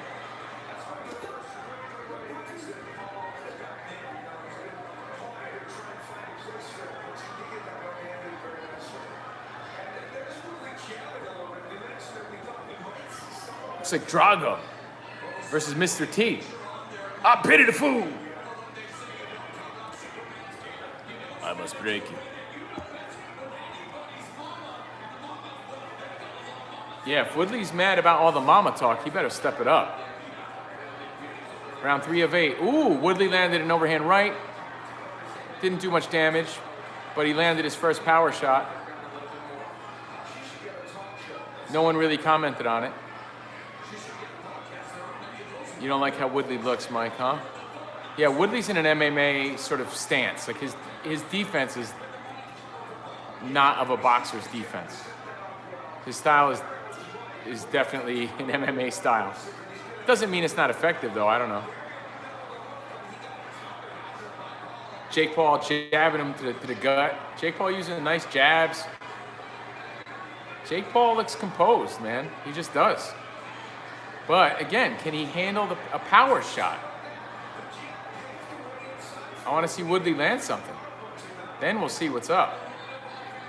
But then if he doesn't land anything, then Jake Paul fought a good fight. Props to him.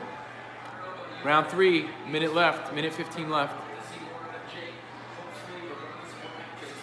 Jake Paul throwing uppercuts. I think he landed one. Woodley shook it off, so I think he did land one.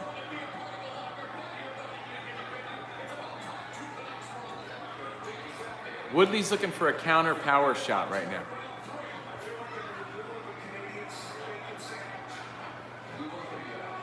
I'll tell you what though, it's come a long way. This is a legitimate fight right now. Jake Paul looks legit. I'm not saying legit like he could really contend in the world of boxing, but it's not a sloppy, stupid spectacle fight. This is a legitimate fight.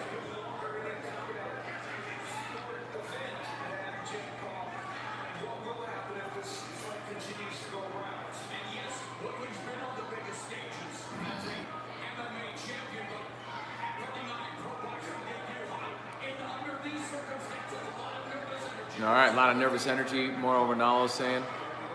10 seconds left in the third round. Another round for Jake Paul, unless Woodley does something convincing in the next 5 seconds. He's got him in the corner. This is where you got to throw. All right. This is the problem.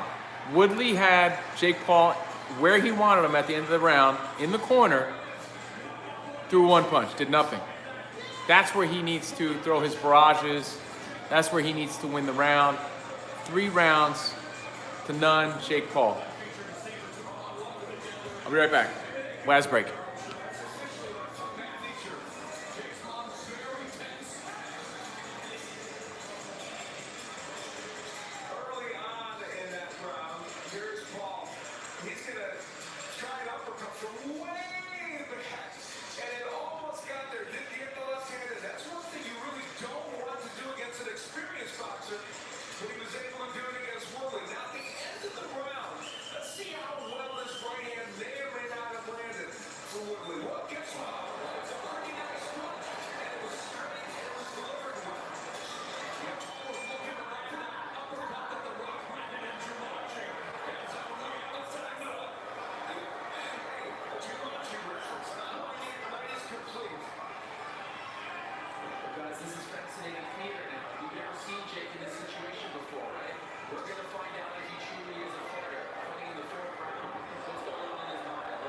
All right, Woodley's on the attack. Round 4. Okay, now they're throwing, guys.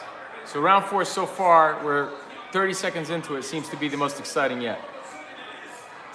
And now I think Woodley feels like he felt Jake Paul's power, so he's taking the chances coming in. Watch, I'll show you.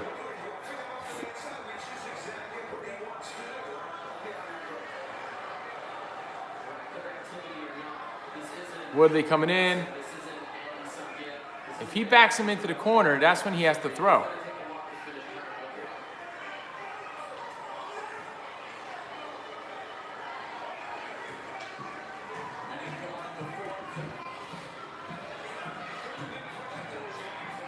All right.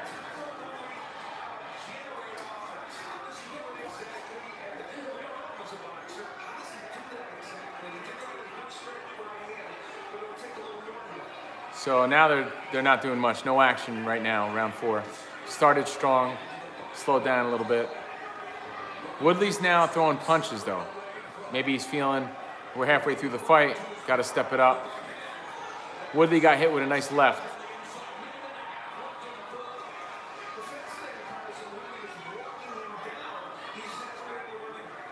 I'll tell you what, man, Jake Paul looks really focused though. Using his strategery. And Woodley looks like he's just on the prowl, like he's on the attack.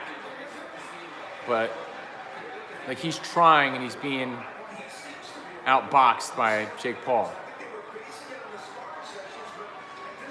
Oh! He rocked him. He rocked him, guys. Woodley rocked Jake Paul. Rocked him. Rocked him with an overhand right.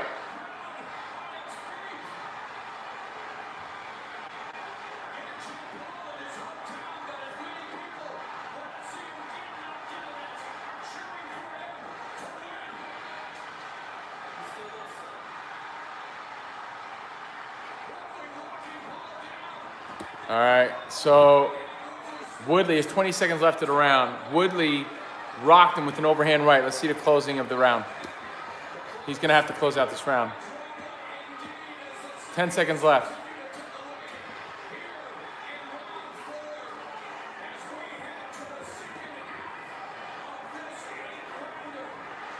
All right, so Jake Paul took the punch and got out of the round. I give a lot of credit for Jake Paul. He took a nasty punch, got out of it. But guess what? He felt some real power for the first time and handled it well, though. He got out of the ring. He got out of the round. So I'll show you the replay. Here you go. I'll show it again. Oh, it was a left hook. My bad.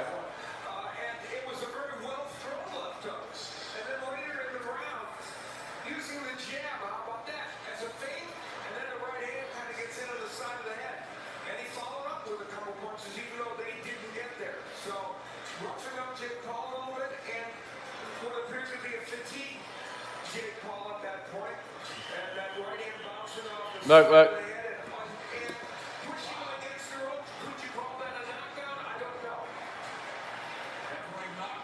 So knocked him into the ropes. The ropes kept him up. Could have been a knockdown. I mean, if the ropes kept him up, that could be a knockdown. So round 4, Woodley, 3 rounds to 1. Round 5 begins now. Jake Paul looks like he's got his legs back. He looks fine. So we'll see. But that's definitely going to change things a little bit. So Jake Paul has to have a nice round, nice bounce back round. But Woodley's on the attack. Like I said, Jake Paul's boxing him. Woodley's on the attack. Woodley's coming straight in. Woodley's confidence is definitely growing. I agree with Ariel Helwani.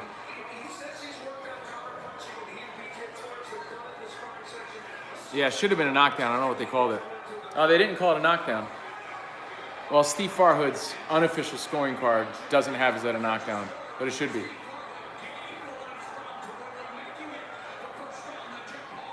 But it is 1 round to 4 for sure.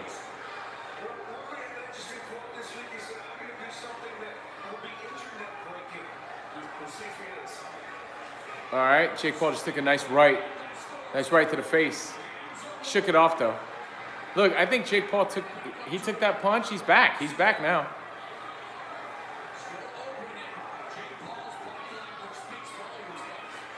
But now Jake Paul has to start throwing his hands. He has to keep, because Woodley's on the prowl now. He has to keep him back. Yeah, Jake Paul has to remind this dude that, yeah, you know, I got a pretty good punch myself.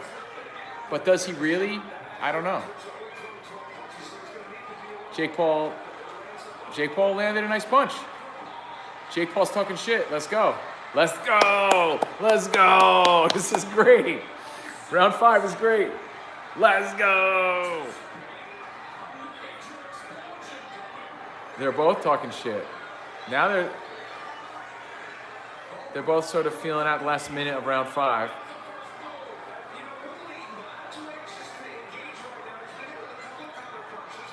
Jake Paul with a jab, nice jab. Jake Paul throwing some power punches, but missing.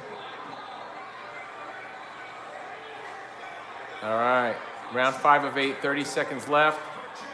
Paul with a nice counter punch, nice right. Woodley's going in. Woodley tasted a little bit of blood. That could take him off his game a little bit, and he might get caught. We'll see what happens. I wouldn't be surprised. 10 seconds left.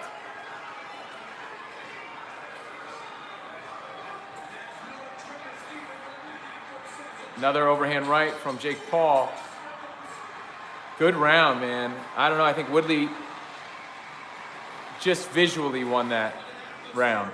I don't know what the punch stats are, but since he was the aggressor, 2 rounds to 4. Jake Paul in the lead.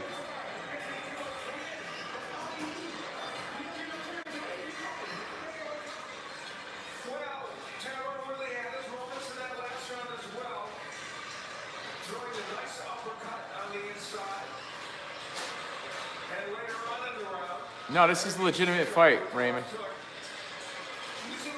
This is Woodley's first professional boxing bout, so it's a legit boxing fight.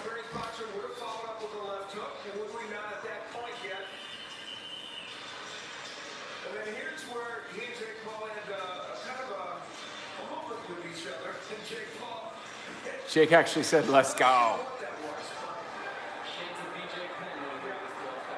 All right.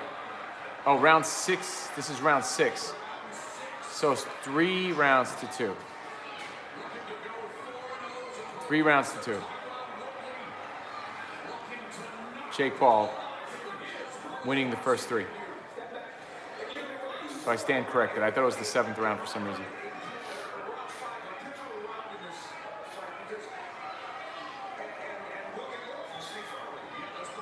Oh, yeah. I want to see at least a knockdown. Unofficial scorecard has Jake Paul ahead, 49-46.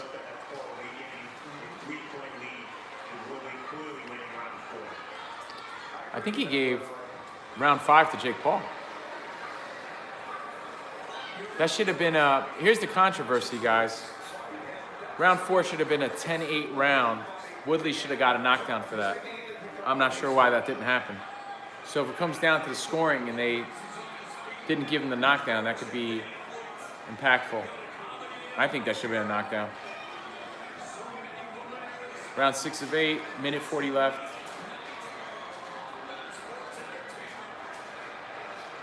Yeah, but I don't think it matters what the judges say. It has to be ruled a knockdown, and it wasn't, I think.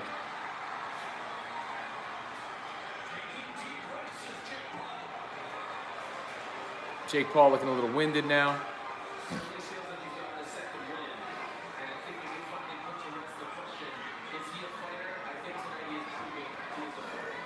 Ariel Helwani is saying that tonight he's proving he's a boxer, he's a fighter, so that's cool.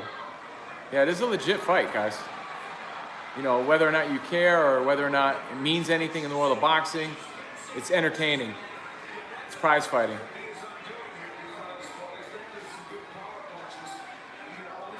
$50 seconds left in round 6.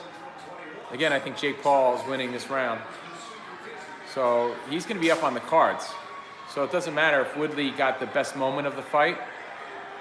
If he doesn't start winning the next few rounds and knock down Jake Paul or do something convincing, Jake Paul's going to hold on and win the decision. So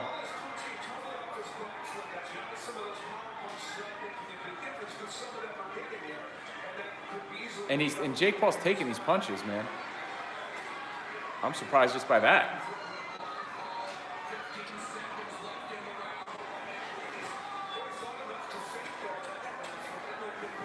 $10 seconds left.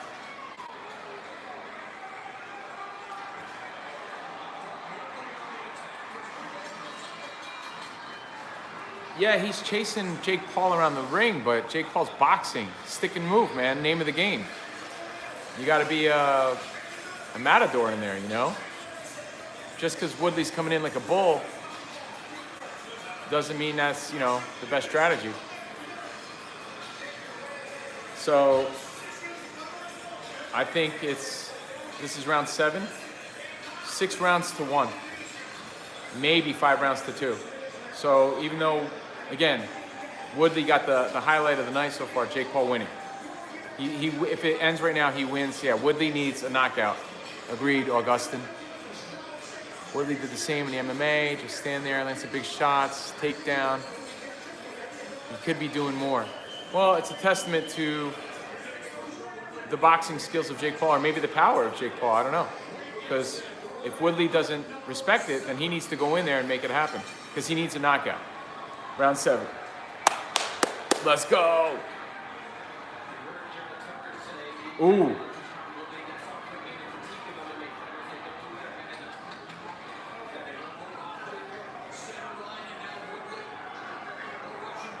Wasting a lot of time, hugging. I wasted like 20 seconds hugging. Round 7.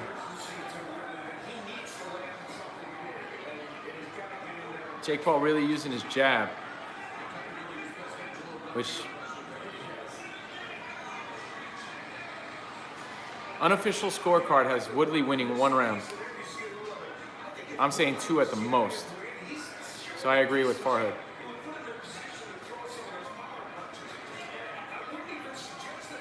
Two minutes left, round 7. Slow round, round 7, slow round. But again, Jake Paul doesn't need to do shit right now because he's winning the fight. Remember, if Woodley gets the knockout, that's what he's going for. He wins. So it's in Jake Paul's best interest to box and move, stick and move. Swim and not get wet, as they say. Nice little combo. I think Jake Paul got the best of that. Minute 30 into round 7. Nice exchange. Let's go. I want to see a knockdown. One more knockdown. Let's go. Even if Jake Paul goes down, he'll win this fight. If he gets up.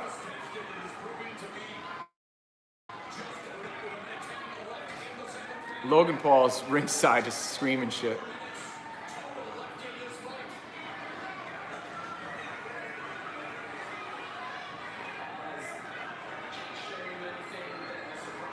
Honestly, Jake Paul is just showing that his boxing skills are superior.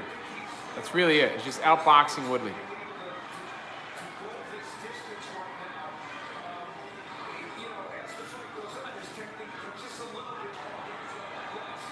Landed a nice left jab, like left hook almost, on Woodley. But Mauro Ranallo is saying neither fighter has been able to follow up anytime they land, as an experienced fighter would. So,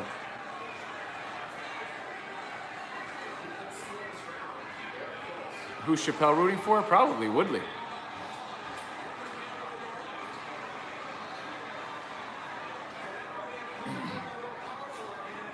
Three seconds left. All right. Jake Paul wins another round.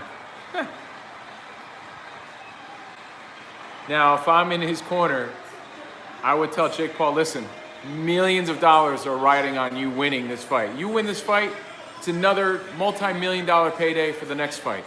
Stay away from this guy. Hold on to him. He's going to want to attack you. He's going to go for the knockout. Hold him. Stick and move. Do not exchange with this guy. You have this fight won. There's no need for you to exchange with this dude. There's none. No need for him to exchange with Woodley. He's got the fight won. All he has to do is last this round. That's it. If Jake Paul gets through this round, he wins the fight. So Woodley's going to go for the knockout.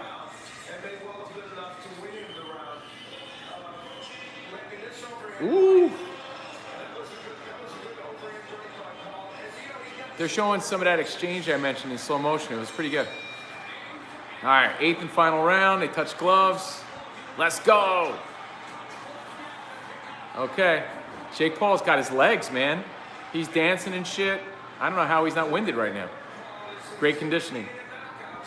Sounds like I'm swinging from his nuts. But he's fighting an impressive fight.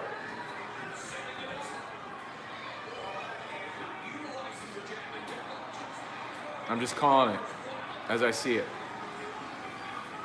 If you're just joining us, I don't really like Jake Paul, but it's fun. I was rooting for Woodley to win. Kind of, because I like the Jake Paul hype. We get some fun fights out of it. But I was hoping that Woodley would knock him out.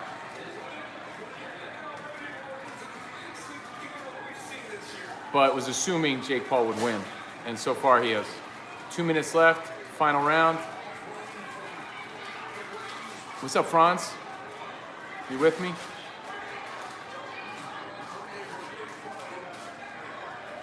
Do it for mama, Tyron. I'm with you, Raymond. Next shirt right there. What's the next shirt, Franz? What's the next shirt?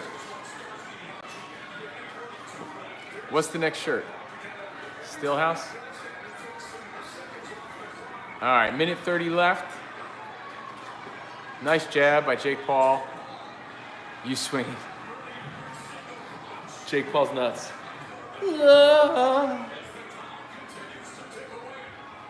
Minute 20. For a guy that needs a knockout, Woodley's not really doing much. The final 30 seconds, I'll flip it so you guys can watch. But he needs a knockout. I don't know who's in his corner, but whoever was in his corner is like, yo, if you're gonna win, you gotta knock this guy out. So, just another victim, kid. Woodley, just another victim. He's not the guy to solve the code. All right. 45 seconds left. And I'll tell you what, remember I said Jake Paul should stay away? He really hasn't.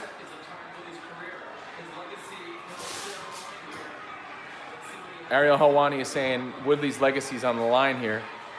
There's 30 seconds left. Check it out.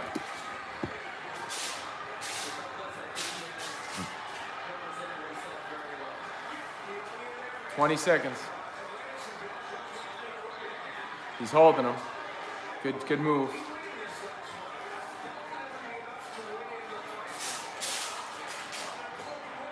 "10 seconds. Look at it, Matador. He's doing the Matador, I told you. Matador. He played Matador. Did I not say that, guys? Did I not say that? He's the Matador, Woodley's the bull, and he ended it just like that. Matador wins. Matador wins. Jake Paul wins. 7 rounds to 1. I guarantee it. Good for him. Jake Paul won, Augustin, for sure. That's it. Woodley's got his hands up. He's proud, but he lost.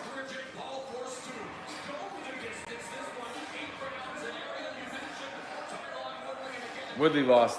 So, as we wait around for the decision, the obvious unanimous decision.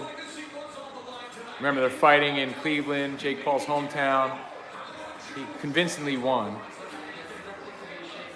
I don't think there's any surprise with the decision. Before they get to it, guys, thanks for supporting the show. Thanks for understanding we needed a few days off. Excited to get back tomorrow. New studio opens this week. Spot was there all day, making sure things were going right, and it's looking really cool. Rich and I have some cool announcements to make. We're excited about that. And thank you guys for buying the merchandise. Thank you, Franz, for all the cool designs. We have more designs coming, but not for a while, not for a minute. So spread the links, shop.covinoandrich.com, everything at covinoandrich.com, the brand new updated website. Thanks for buying some of that stuff. You should be getting it in the next few days, in the next week or so, because we know it got shipped out. The first shipment was going to take a while because so much happened at once. So thanks again for your support and for buying that stuff. We appreciate it. And thanks for your continued support, guys. We appreciate it. Hope I didn't bore you too much. Please leave a comment. Say anything. Leave a question on the Patreon. I'll respond. If you're watching in the future, leave a comment. It's always good to see that somebody watched later on. So I hope you enjoyed the calling of the fight. I wish I had some company, but it's all good. I had a nice dinner, and it was fun to chill with you guys. What? Jordan's my company, but she's like over there farting around, futzing around. What are you doing, by the way? What are you doing? Yeah.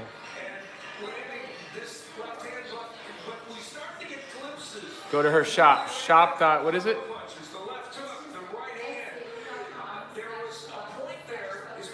Etsy.com/shop/celebration starters. Etsy.com/shop/celebration starters. So she's working right now. I'm not listening to these guys, but I think the difference was the jab. And Jake Paul being a good matador, a good boxer. That's the name of the game, man. Crystal Method style. That's the name of the game.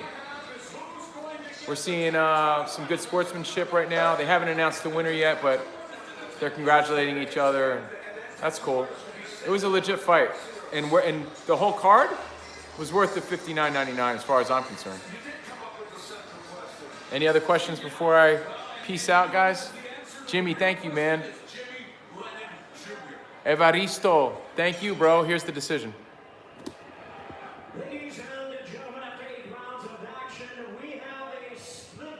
Get out of here.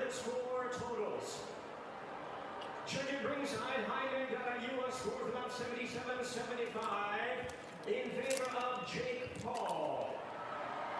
Judging ringside, Phil Rogers scored about 77-75 in favor of Tyron. Get out of town. And judging ringside, Dana DePaulo scored about 78-74 in favor of the winner by split decision. And still undefeated, the problem.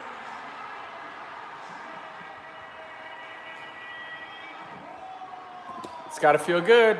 It's got to feel good. Props to this kid. It's unbelievable what he's done, man. Unbelievable. And it deserves to get more credit. It's crazy. Anyway, thank you guys for hanging out. Covinoandrich.com. Tommy Fury's probably next. For Jake Paul, we'll see. But the problem child wins. And thank you guys for hanging out. Hope you enjoyed Behind the Velvet Rope. Leave a comment. Have a great night. I'll see you tomorrow. Later. To you.